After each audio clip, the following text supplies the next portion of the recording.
Luộc cái ná này rồi.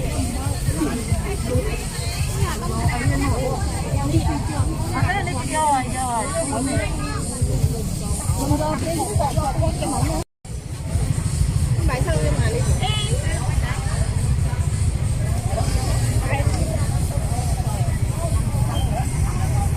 Thôi đi. Bay đi ổn.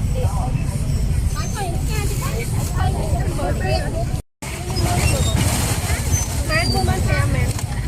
Con bán hết. Rồi, biết thơ.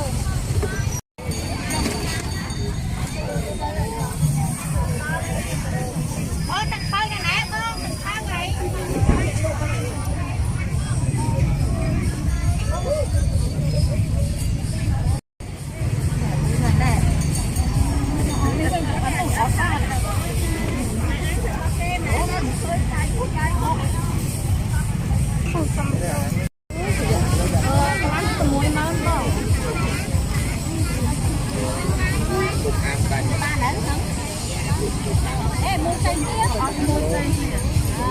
Nhâm nè, tinh. Lại mà đây mà nhầm rô, cái lệ mơ rô ăn khơi mình.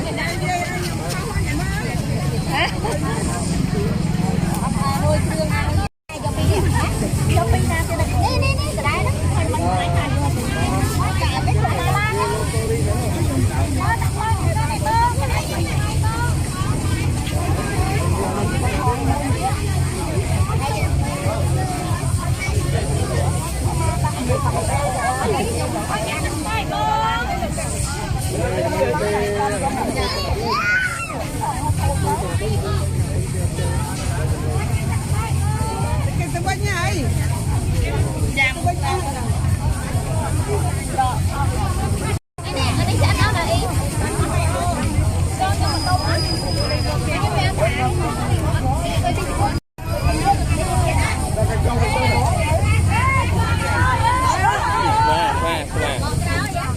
Cho nó khốn cái nào.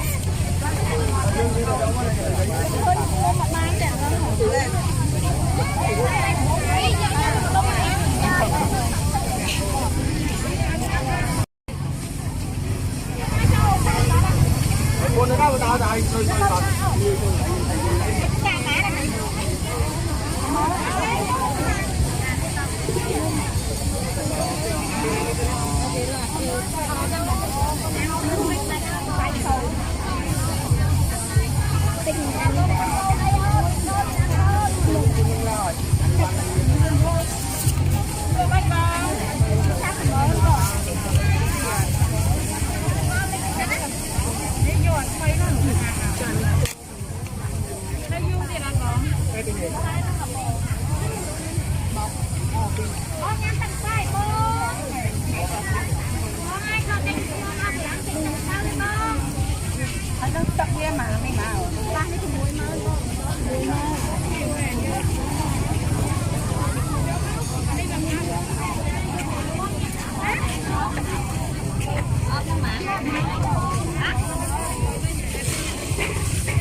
Thì mấy con hiện tại đó là bao này nè.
mày muốn sao nha mà đánh nó mày con đâu cha hay gì ơi năm mươi con nào con này để con nó cái nào cái bom cái nào cái trắng mơ rồi anh đang tha nó bỏ cho con mà đọc ném có một mơ đó cái mùi hai tuần cái con được cái gì phải ai bánh béo thay thế là bánh béo con mấy con trong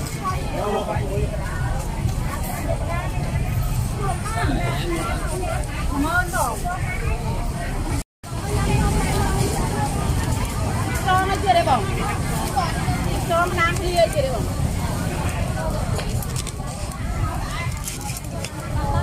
trà tao mua chưa đây bổng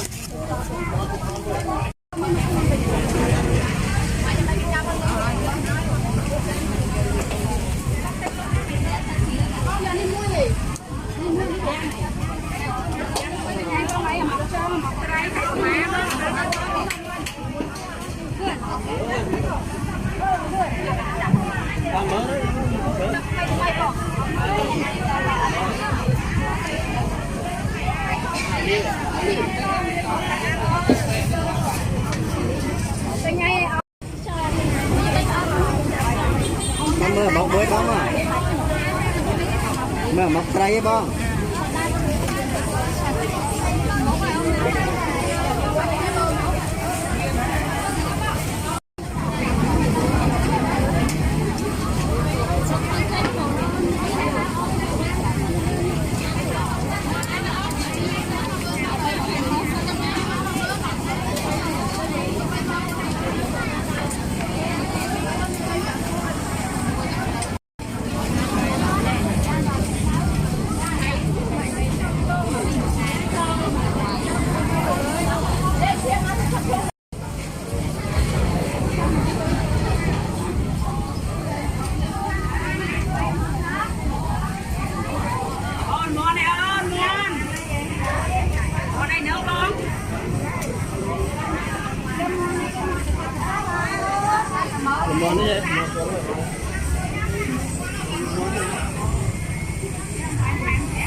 con thể ăn khoai nào con lại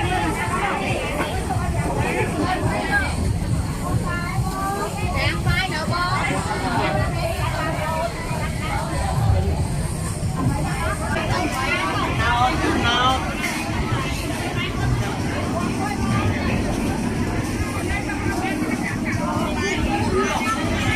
bên mặt nào đó đây con của bên mặt nào đó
Giật vạ lối liền.